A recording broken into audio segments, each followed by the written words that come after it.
Your manifestation is not worth the cost of your mental health. There, I said it. I've had so many of you in my DMs recently telling me about all the shitty things that have happened around Christmas. Should I put this on? Maybe look a little more profesh. And I get it. Christmas can bring up a lot of things for people, whether it's something to do with your childhood or it's something to do with a Christmas that you spent with someone before. For me, Christmas used to be a really joyous occasion. So whether it's something like that or whether Christmas was hard in the sense that it wasn't enjoyable when you were a child, or you spent Christmas with someone that you were romantically involved with and this is the first Christmas without them, or whatever it might be, okay?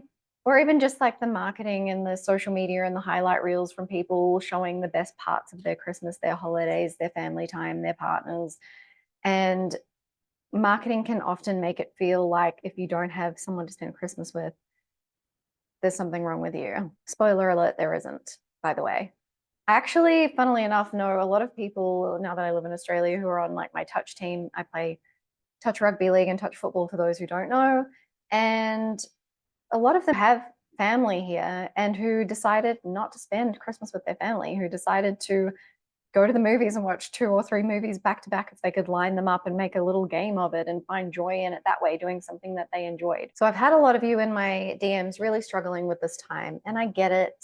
I get it. What I could say to you and what I am still going to say to you is Christmas Day is just another day that we have assigned meaning and emotions to.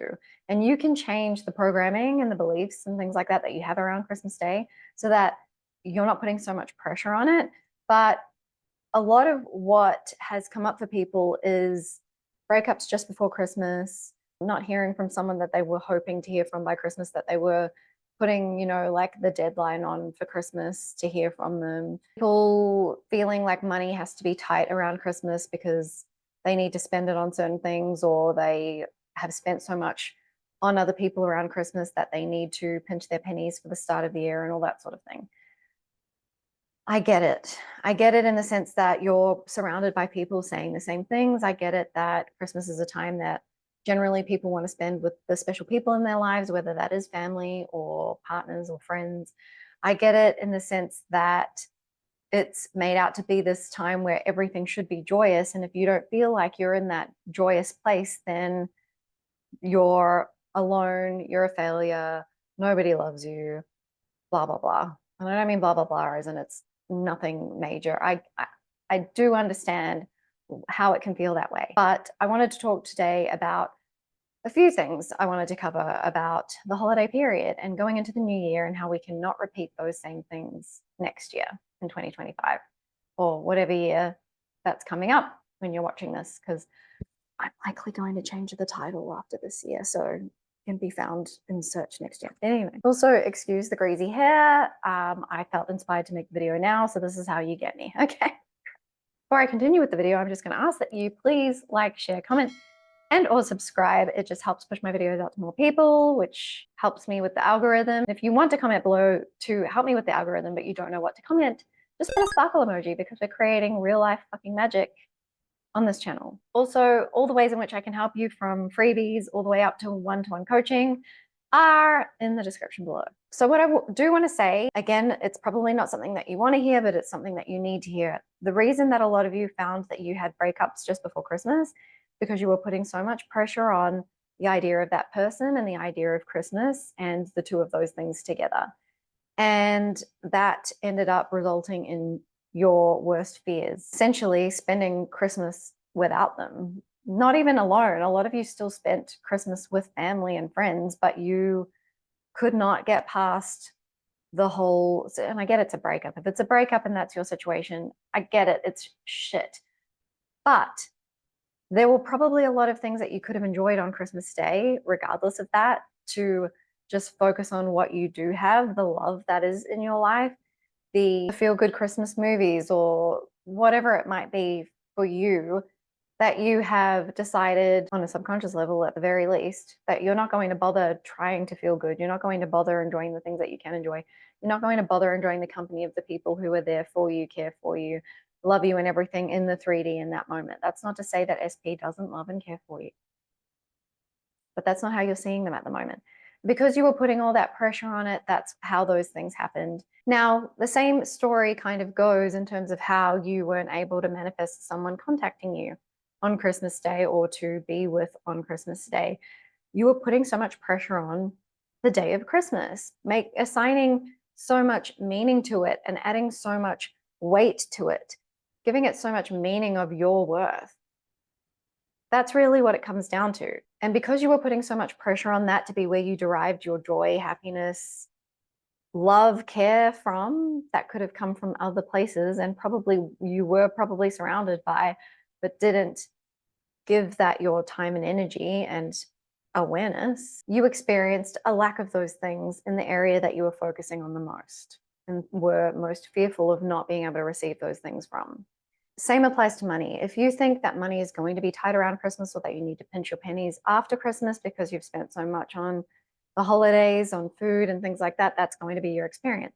I literally just went to the supermarket and most of the things that I would normally go to buy were on clearance or like half price or on some sort of special. I bought so much food for like less and I had a 10% discount that I was able to use. That's because I don't think about things anymore when it comes to money in terms of lack. Sure, there's work that I still want to do on like where my glass ceiling for how much I can make is and things like that. But I have found, despite how this year has been, and that's something I'll go into in a future video, I have found that I have never been without money. And there are times in my life where when I wasn't reassuring myself that things would always work out, that I would be having to rely on family and things like that to help me out. And that's also something that can be part of a manifestation for sure. It depends on whether you're living from the end of like being an effortlessly wealthy person who never has to worry about money. I pretty much just affirm to myself anytime I see prices go up, rent go up, hear that there's like a recession or the cost of living in general, all those things, I just go, lucky money's not an issue for me. You know, that's just the thing that I tell myself all the time. And I see proof of that. Even when it gets to the point where I'm like, oh, should I be concerning myself with how much money I have in my bank account? I never end up needing to worry. Okay. So essentially, the story around how big of a deal Christmas is needs to change. And that's going to mean that not only are things more likely to happen for you the way you want to around Christmas time, it's also going to mean that you're going to find more enjoyment in the smaller things around Christmas time because you're not building it up to be this huge thing in your head. Some of the other things that I've seen in my DMs is, like I said at the beginning, the mental health really suffering because of all of this. I want to go back to thinking of yourself pre coming across manifestation in general. Forget even about law of assumption side of things, just manifestation in general. There will be a lot of you, maybe not all of you, but a lot of you will be able to look back and think, actually, I would not have put up with this kind of treatment or lack of care or attention or prioritization before I even came across the idea of manifestation. And I want to tell you a boy-related, for me, because I'm straight, story about this very thing, something I had to come to realize when I came across manifestation and how much I had started to suffer mentally in ways that I hadn't in the past because I was trying to control something with manifestation. The thing about manifestation is, right, because I might stop using the word manifesting. Manifesting implies having to do something, having to make something happen because you're not worthy of it already. And that's not really what manifesting is. Manifesting is remembering who the fuck you inherently are, which is someone who can have whatever the fuck they want. Why are my hands like this? And allowing that to happen, trusting that that will happen. I get that that's not the easiest thing to do right now for a lot of you. Some of you might be somewhere along the way. Awesome. But for a lot of you, you'll be like not even being able to comprehend how you can get there. And that's okay. We'll talk about this as well. But a lot of you will be able to relate to the story that I'm about to tell you. You might have experienced something like this and it's going to be a love-related example. Well, love-related, I don't love them, but it's going to be an SP kind of related example, even though I didn't know what an SP was then. I didn't know or understand. I don't even think I had heard about manifestation at this point in time. So we're going to go back in time to when I worked in a supermarket as a teenager. And as soon as I started working there, I had the biggest crush on this guy His name was Alex. Shout out Alex and New World Ponsonby. Okay, I actually really loved working there as a teenager. It was a lot of fun. I just thought he was so hot. And I actually had a nickname for him. It was Sid, and that stood for sexy Italian dude. Was he Italian? It turns out he was not. I just thought he looked Italian. What does an Italian look like? I don't even know. I was a teenager. I'm actually half Italian. Do I look like I'm Italian? I don't even know. Don't talk to me in Italian in the comments because I don't speak Italian. I didn't grow up with that side of my biology, let's just say. So anyway, Sid, sexy Italian dude, Alex, whatever you want to call him. I had the biggest crush on him. And I think he knew it, but I was like kind of awkward and a bit shy around people that I didn't like know very well. So yeah, I had the biggest crush on him. And then this girl started, and I don't want to take anything away from her. She was actually really lovely, very bubbly, great energy, funny, quick-witted. She had a lot going for her. I didn't get it. I thought I was better. And she used to flirt with him like so hard. And like, I didn't do that. I would kind of like, my flirting was not the same kind of obvious girly flirting. I suppose I still flirted, but it was more like giving people shit. And anyone who's from New Zealand watching this will be able to relate to sarcasm being the language of Kiwis. So that's kind of how I flirted. I slung shit, and like for Kiwis, in a general sense, not for everyone, but for Kiwis, like if you sling shit at someone and they sling shit back at you, like they're your people. Anyway, she was more flirtatious, more girly about her flirting. There's no right or wrong way to flirt. Like it just wasn't how I went about it. And I don't know if he was trying to like make me jealous or whatever, but he entertained that, and it would happen in front of my face all the time. And eventually I just got to the point where I was like, fuck this. Like, and I just stopped giving him attention. And it wasn't to manipulate him in any way. I was just over it. I was like, I think I'm pretty cool. We get along, but you're entertaining this person who's like just not the way I am. Okay, cool. And very, very soon after I stopped giving him my energy and giving a flying fuck about the whole situation, I'm not saying you have to not care to get your manifestation, but this is a form of detachment. This is a way that detachment can come about. Pretty soon after I was kind of over it, he asked me out on a date, and I was very confused. I remember just being like, I really thought you didn't like me, which goes to show, so it is about you. It comes from you, and why your self-concept is more important than what you even think about that person. What you think about that person is important in terms of how you want them to show up going forward. It's mostly self-concept. And for me, I was thinking, I'm pretty cool. Like I get attention from other guys who, and like, not that your worth should lie in your attention, but this is just, I'm giving you from 16, 17-year-old Cerise's mind. I was thinking, I get plenty of fucking attention from guys. His loss. And honestly, I'm just going to say it. I did think 100% that I was prettier than her. That's totally shallow, but that's what I thought. So we ended up going to the movies for a date. He turned out to be a terrible kisser. And I totally was, by that point, I wasn't even that interested in him. I just was curious. I was like, okay, yeah, I had this huge crush on him for so long. I may as well go on a date with him. He picked me up from home. He was a gentleman. The kiss was terrible, and I couldn't go any further than that. I wasn't really even feeling him at that point. Again, it was more just curiosity. But that is a prime example, and I'm sure a lot of you have examples of when you had like the biggest crush on someone or feelings for someone, and then you just got to the point where you're like, fuck this shit. And they came back in. The problem is that is not a whole physiological change in who you're being. That is just a mental change, and mental changes only yield temporary results because they are surface level belief shifts, right? The deep-rooted beliefs are not being addressed in those situations. So definitely let me know in the comments if any of this is resonating with you before you came across manifestation, before you came across, things under the spiritual umbrella like tarot and psychics and things like that. Were you more likely to just go, fuck this shit? And if you did in the past, did you see people conforming more then than when you have tried to obsessively affirm that they are here in your life now, that they'll come back?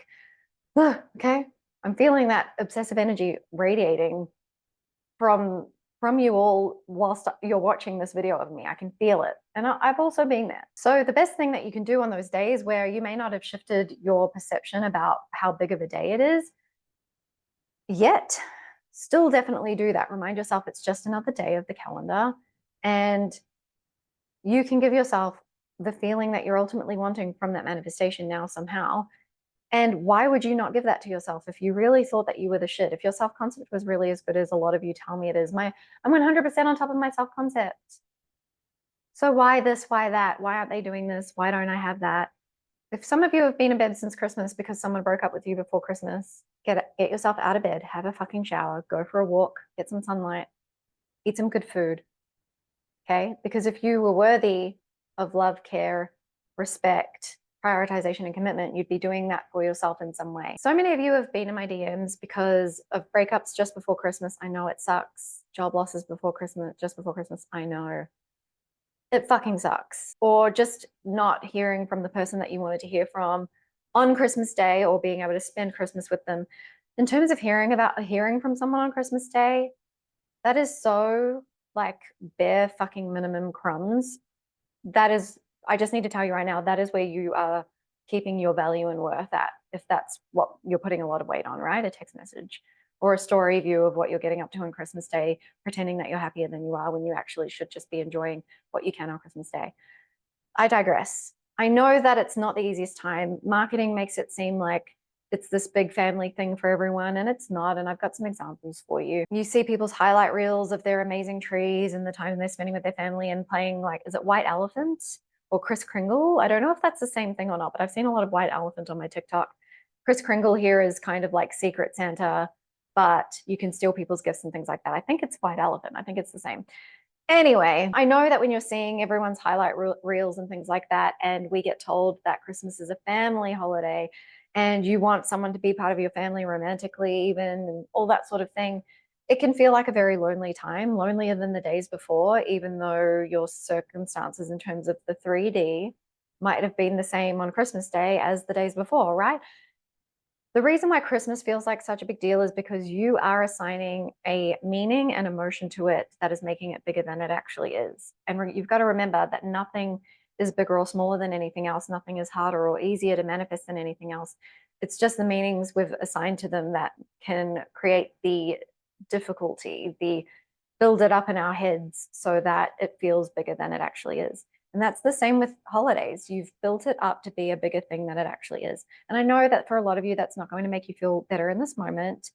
But I just want to give you a few examples of how you can reframe things so that next Christmas or holiday season, whatever it is that you celebrate at this time of the year, doesn't seem like as big of a deal, including like having to pinch pennies and feeling like, oh, January is always a tight month for me because I spend so much on Christmas. And it's like, why are you spending so much on Christmas?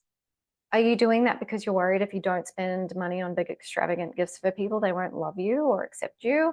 Or if it's not a big enough gift that they will judge you or think you're not good enough for them? Like, what? Why are you spending so much in the first place? But also, like, going into it with that headspace that you can't spend whatever you want at Christmas because you won't be able to, like, pay for food and rent the month after is only going to create more of that, right?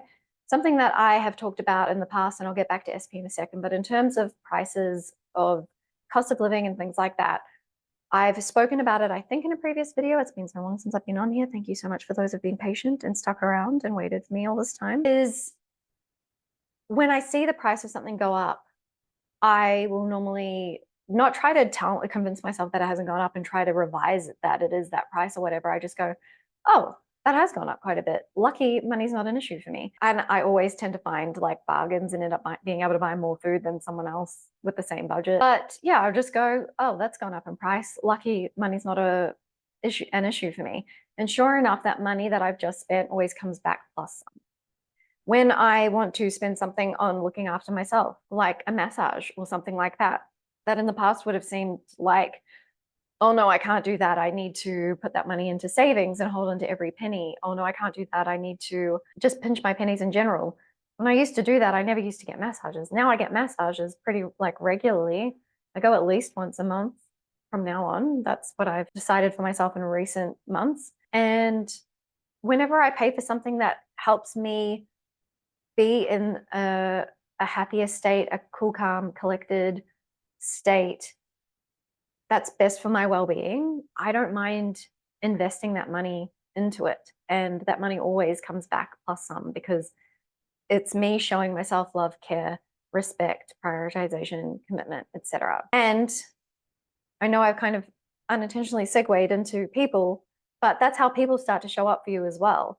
And money shows up for you as well. Like, oh, this isn't something that you're purchasing out of fear, it's purchasing out of love for yourself. And I'm not talking like, not that you can't buy your expensive like Louis Vuitton, whatever. Are they bags or shoes, or are they both? I don't know. I've never been a label designer person. It's not to say that you can't see those as love, but a lot of you are actually just buying those things to fill a void. In that case, that's likely not going to go the way you want. See the distinction. So going back to Christmas, Christmas for me was something I built up in my head a lot because I was born in Australia. I moved to New Zealand when I was 7, and I grew up there and lived there for 15 years. And in Australia is my mum's side of the family that I grew up with until I was 7. They showed me a lot of love. I'm the oldest grandchild. And when I would come over for Christmas holidays, it was always such a big deal. It was such a big event. My grandparents had this big block of land next door that didn't have any house built on it yet. So we used to have friends and family from like all over Australia and sometimes overseas come to Nan and Granddad's place, and everyone would camp. We would camp as well, like in tents. It was fun. I'd hang out with my cousins in tents on those grounds, and people would be there from like Christmas Eve to New Year's Day and sometimes longer. And everyone would just have like, we'd have a hangi for those who aren't familiar with Māori culture. Māoris are the Indigenous people of New Zealand. I'm part Māori. You can have a look at me. Yeah, half Italian and Māori, I know. I just look Irish, don't I? So my granddad and my uncles would always do a hangi, which is an underground oven made with like, you put hot coals in there and you let the coals heat up, and then you put the food in there covered with foil and things like that. And it's just so fucking good. And I would look forward to this every year. It was so much fun. And that really built Christmas and New Year's and that whole period up in my mind for me. And over time, as my cousins started to go off, like travel, things like that, Christmases got smaller and smaller. There ended up being a house built on that land. Someone purchased the land and built a house there, so we didn't do the camping anymore. Christmases, yeah, just got smaller and smaller even after I moved to Australia. They just stopped being the same. It ended up for a long time being like the olds, like the grandparents, my uncles, sometimes my auntie, and then the baby cousins, and me in the middle. And like it just wasn't the same. And it always kind of felt like a little disappointing. So I get kind of building it up, but what I've kind of done in recent years is just be like, okay, it's not like it was, but I get to now build my own little traditions, like the matching PJs and watching Christmas movies and having our own little feast. I think next year I might want to go all in on like a proper Christmas tree. That brings me joy. And it's such a small Christmas, really, in comparison to what I used to experience, but it's big in love and care and creativity as well, with like the traditions and finding the matching PJs and things like that. That's something that I just kind of knew in recent years, like I get to have that. I get to have that. Okay, might not be seeing it right this moment, but I get to have that. Okay, so I want you to see how you may be getting in your own way, and how that detachment and knowing that you're the shit, and oh well, next there's plenty of like, there's 8 billion people in the world almost, or roundabouts. Like, why the fuck am I getting so hung up on this one person? They're not the only person that could make me happy. So I'm going to choose the people who can make me happy now, even if that doesn't necessarily mean a second SP, like a second person to spend time with romantically, but just concentrating on the love and care and everything that I get from my friends and the other people around me who try to show me that, but I don't focus on it usually because I'm too busy pining over this person who at the moment is showing up unfavorably, that I'm keeping as that version because I'm focusing on that version so much. See where I'm going with this? And I know that when you're in the moment of like being heartbroken or disappointed, or in these holidays where you're kind of being made to believe, not made to believe, no one can make you believe anything, but there's a lot of things kind of bombarding your mind, which is why you need to be careful of what you're taking in on, like, are you watching the news and feeling shitty about when you watch the news all the time? Stop watching the news. Are you following people that are not inspo but actually make you feel worse about yourself? Stop following them. People who make you feel inadequate or whatever it is, Stop. Where are you putting your awareness? That is what is going to grow. That is what you are feeding, right? And then automatically by feeding the good things, the things and people that are already showing up as the versions you want them to show up as, or showing up in a way that reflects how you want to be treated. You are feeding that. And when you are feeding that, you are automatically starving what you don't want. And that is shrinking. So as always, I'm going to tell you about my cheat codes, because these are the things that have gotten not only me, mind you, pulling myself out of learning the absolute hard way to the point of burnout, which is where a lot of you will get to if you don't make a change before that point. Some people will learn the hard way like I did. It's embarrassing to say, but I learned the hard way so that I can teach you how to not get there. Only you can decide to not get there, to take on these things and actually do them, right? So briefly, my cheat codes: nervous system regulation, super important, especially if you've been crying for days about someone breaking up with you before Christmas. I'm not saying that I don't understand how it feels, but it's going to help you move on from that, not from them, just from the way you're feeling at the moment. Nervous system regulation, super important. Self-concept work, but not just your I am affirmations, also treating yourself how you want to be treated. That is actually more important than the I am affirmations in the end. I am affirmations are just relying on those reprogramming your mind enough to get to that point. You can kind of skip that step. That's why it's a cheat code to do it my way. And feel good things, doing things that you enjoy that are unrelated to your manifestation. I'm not talking about that fleeting dopamine hit of going where you know they're going to be, or whatever it might be. That's not going to feel good to you at the moment until you get your nervous system to a more cool, calm, collected baseline.